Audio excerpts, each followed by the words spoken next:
What's up everyone, and welcome back to the MMA Zone. Today, let's get started with Alexander Volkanovski says he's become twice as strong ahead of UFC 284. With a lightweight title fight between Islam Makhachev and featherweight champion Alexander Volkanovski rapidly approaching next month, anticipation has continued to build for the monumental clash of champions. While it's no secret that the big question going into the fight is whether or not Volkanovski can overcome the grappling of Makhachev, the featherweight kingpin believes he's about to show fans an entirely new level of dominance thanks to his strength at 155 pounds. He spoke in a video released on former middleweight champion Israel Adesanya's YouTube channel, saying, the fact that you're moving up and doing the bulking and, telling myself, right, we need to get stronger. We need to work on that takedown defense. We need to do it. All of a sudden, I'm twice as strong as I was. You know what I mean? My defense is just on point. I'm like an absolute brick wall. Volkanovski, of course, had previously stated that he won't panic if he winds up in bottom position, something that the lightweight champion laughed off on Twitter. While it seems as though it's only a matter of when Makhachev takes Volkanovski down rather than a question of if he can take him down, the real test will be whether or not the featherweight kingpin is able to scramble back up to his feet. While Makhachev has shown that he has a smothering top game in the past, Volkanovski has tasted defeat just once in his professional MMA career. Throughout the course of his run with the UFC, Volkanovski has looked nearly unbeatable, with the exception of a guillotine choke from Brian Ortega that admittedly had him momentarily considering tapping. With exceptional pace, footwork, speed, and power, it'll be interesting to see if Volkanovski can replicate the same success at 155 pounds as he has at 145 pounds. How do you see things playing out when the two men clash at UFC 284? Give us your thoughts on the comments section below. Aljamain Sterling versus Henry Cejudo reportedly targeted for UFC 287. According to reports, fight fans may finally see Triple C Henry Cejudo back in the octagon on April 8th at UFC 287 when he takes on Aljamain Sterling for the UFC Bantamweight Championship. The news surfaced Wednesday afternoon as multiple people with knowledge of the situation reportedly confirmed the targeted fight. While no contracts have been issued and nothing has been signed, the fight has been in the works for some time now. After Sterling defeated TJ Dillashaw at UFC 280, it looked as though the Funk Master's next fight would be against Cejudo once he was ready to return to the octagon. Although the champion is dealing with a torn bicep, it sounds as though he could be back in action sooner rather than later. This, of course, leaves bantamweight #1 contender Sean O'Malley in a difficult position, given that he will now have to wait for the fight to play out and for the winner to be ready to defend the belt again. While he could take a fight in the meantime, he's indicated that he'll likely opt to sit out and wait to cash in on his #1 contender status. If the fight between Sterling and Cejudo is finalized, who do you have winning? Give us your thoughts in the comment section below. Before we continue, make sure you give that like button some love and be sure to subscribe to the MMA Zone for all of the latest news. Michael Bisping weighs in on alleged Conor McGregor yacht altercation. Recently, former two-division UFC champion Conor McGregor was back in the headlines for all the wrong reasons, after SBG Ireland head coach John Kavanagh revealed that he was confident McGregor would return to the octagon this year. The Irish superstar was accused of striking a woman on his yacht multiple times, forcing her to jump overboard to escape his wrath. During a recent video released on his YouTube channel, UFC Hall of Famer Michael Bisping spoke about the accusations against McGregor, saying, "I'm not saying she's an ambulance chaser. I'm not saying she's making it all up, but I'm also not saying it's true." I mean, either way, it's not a good look.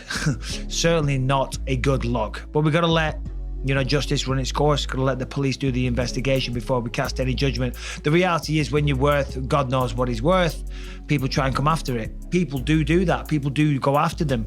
Famous people. With the woman reporting the incident in Ireland, McGregor is currently being investigated. Whether or not this impacts his return to the octagon and the recent timeline provided by John Kavanagh, only time will tell. Given that this isn't McGregor's first rodeo with legal troubles, it will be interesting to see how things play out. Stay tuned for updates as they become available. Nick Diaz makes movie debut in Jean-Claude Van Damme film, while speculation as to whether or not MMA legend Nick Diaz returns to the octagon in 2023 continues to swirl. Diaz has his sights set on a big debut in Hollywood.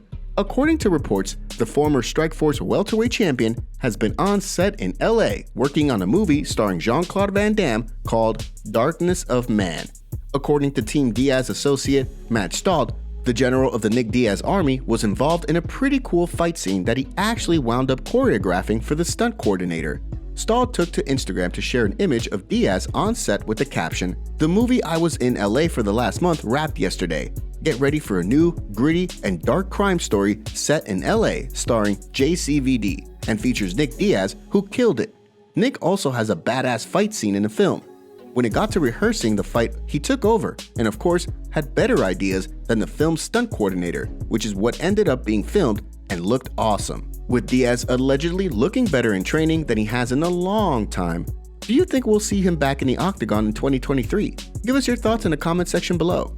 Conor McGregor says he's been offered a coaching role on The Ultimate Fighter. While fans have been clamoring for news regarding Conor McGregor's next fight, the outspoken Irish superstar could be preparing to make a return to the UFC in a rather different way, as a coach on The Ultimate Fighter. In a recent post on Instagram, McGregor reflected on his first coaching stint on The Ultimate Fighter, opposite MMA legend Uriah Faber. While the two men were never slated to fight, their ongoing friendly rivalry made for great TV. As McGregor recalled his short-notice victory over Chad Mendes, who Faber used to train with at Team Alpha Male, he casually dropped that the UFC has allegedly offered him another coaching role on The Ultimate Fighter.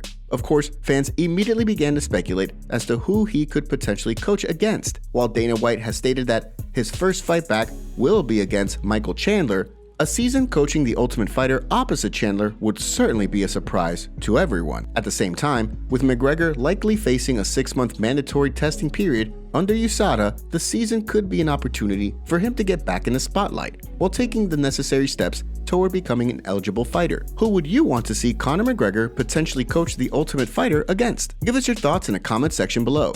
Raulian Paiva arrested for domestic violence in Brazil. According to reports, former UFC bantamweight Raulian Paiva posted bail after being arrested for domestic violence in Brazil. Allegedly, on January 23rd, Paiva forced his wife out of the couple's home, threatening to physically harm her and throw her belongings in the street. The incident reportedly was the second time Paiva had physically and psychologically assaulted her that week. After the former UFC bantamweight posted bail and was released, he posted an Instagram story to give a statement on the situation, denying the alleged assault despite reportedly admitting to police that the relationship had a history of verbal altercations. During an interview with a local outlet, he refuted the allegations, saying, "The threats and aggressions are a lie. We had an argument, and in a moment of fury, my wife went to the police station and filed a complaint with a hot head. But we've sorted it out and we're fine." Paiva, a 27-year-old, earned his UFC contract by picking up a split decision victory on Dana White's Contender Series.